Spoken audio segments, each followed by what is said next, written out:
That's my fact check. Let's mike fact check में आज हम बात करेंगे उस अफवाह की जिसमें बताया जा रहा था कि टू व्हीलर्स को भी टोल टैक्स देना पड़ेगा। तो जानते हैं क्या है हकीकत।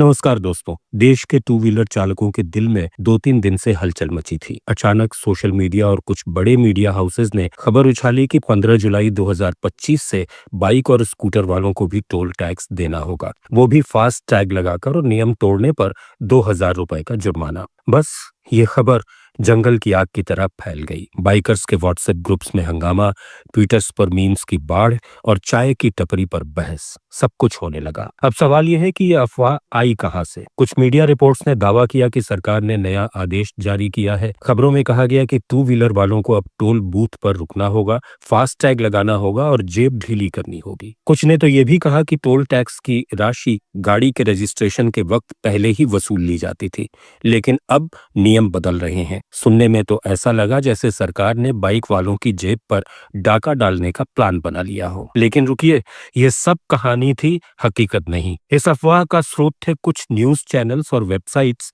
जिनमें TV9 भारतवर्ष जैसे बड़े नाम भी शामिल थे। इनके दावों ने सोशल मीडिया पर तूफान मचा दिया। कुछ एक्स पोस्ट में तो ये तक कहा गया कि ये खबर विपक्षी दलों ने सस्ती लोकप्रियता के लिए फैलाई ताकि सरकार को बदनाम किया जा सके। कुछ यूजर्स ने तो सीधे पूछ लिया कि ये अफवाह फैलाने के लिए कितने पैसों का लेन देन हुआ। कुछ ने NHAI के किसी कथित मीडिया मैनेजर को भी इसके लिए जिम्मेदार ठहराया। यानी ये सब बिना सबूत की सनसनी थी जिसे बिना जांचे परखे हवा दी गई। आखिर इस अफवाह को फैलाने का मकसद क्या था, ये समझना बहुत जरूरी है। पहला, TRP का भूत। मीडिया हाउसेस को पता है कि टू व्हीलर वालों की तादाद देश में करोड़ों में है। ऐसी खबरें चला दो कि बाइक वालों की जेब कटेगी तो क्लिक्स और व्यूज की बरसात होगी।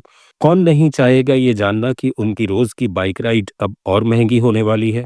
बस सनसनी फैलाई, स्क्रीन पर ब्रेकिंग न्यूज चलाई और TRP की दुकान चमकाई। कुछ लोग इसे सियासी चाल भी बता रहे हैं।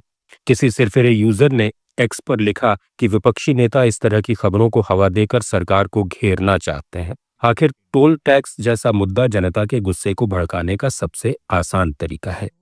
और एक वजह यह भी नजर आई कि शायद कुछ मीडिया मैनेजर्स ने अपनी जेब भरने के लिए यह खबर उड़ाई। यहां तक संकेत मिले कि NHAI का ही कोई मैनेजर इस खेल में शामिल है। सच्चाई जो भी हो, ये अफवाह बाइक वालों के लिए सिरदर्द बन गई और सरकार को सफाई देने के लिए मैदान में उतरना पड़ा। केंद्रीय सड़क परिवहन और राजमार्ग मंत्री नितिन गडकरी ये अफवाह सुनकर भड़क गए। 26 जून को उन्होंने अपने आधिकारिक एक्स हैंडल पर साफ साफ लिखा, महत्वपूर्ण, कुछ मीडिया हाउसेस द्वारा दोपहिया टू व्हीलर्स वाहनों पर टोल टैक्स लगाए जाने की भ्रामक खबरें फैलाई जा रही हैं। ऐसा कोई निर्णय प्रस्तावित नहीं है। दोपहिया वाहन के टोल पर पूरी तरह से छूट जारी रहेगी। बिना सच्चाई जाने भ्रामक खबरें फैलाकर सनसनी निर्माण करना स्वस्थ पत्रकारिता के लक्षण नहीं है। मैं इसकी निंदा करता हूं। उन्होंने न सिर्फ अफवाह को खारिज किया बल्कि उन मीडिया हाउसेस को भी आड़े हाथों लिया जो बिना तथ्य जांचे खबरें फैलाते हैं। गडकरी ने इसे स्वस्थ पत्रकारिता के खिलाफ बताया और सनसनीखेज खबरों की जमकर निंदा की। NHAI ने भी उसी दिन अपने एक्स हैंडल पर बयान जारी किया, fact check, some sections of the media have reported that the government of India plans to levy user fees on two-wheelers.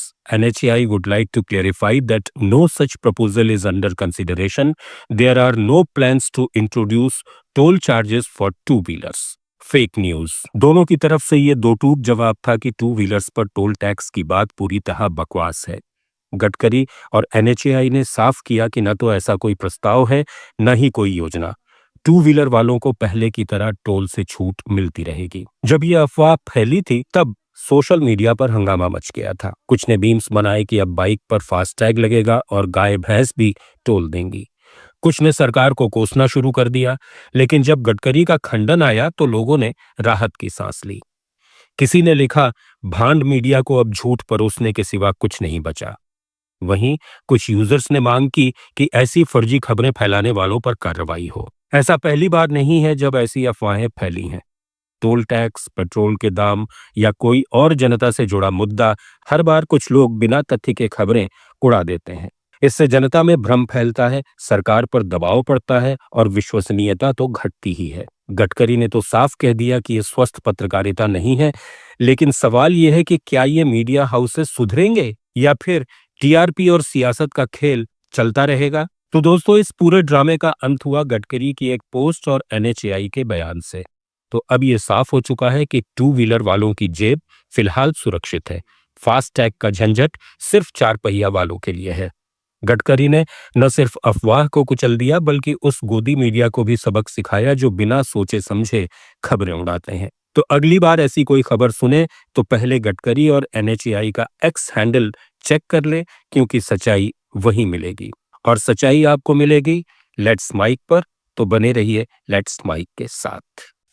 आप सुन रहे थे let's mike more than radio. Follow कीजिए हमें हमारे सोशल मीडिया प्लेटफॉर्म्स पर। It's time for news. It's time for More Than Radio. Presenting the first radio news app, Let's Mic. Let's Mic, a news-based app on your phone where you get to watch and listen news, talk shows, interviews, radio show podcasts. On Let's Mic, you get all relevant information of TV, print, radio, podcast, and digital. Let's Mic talks about every segment of life.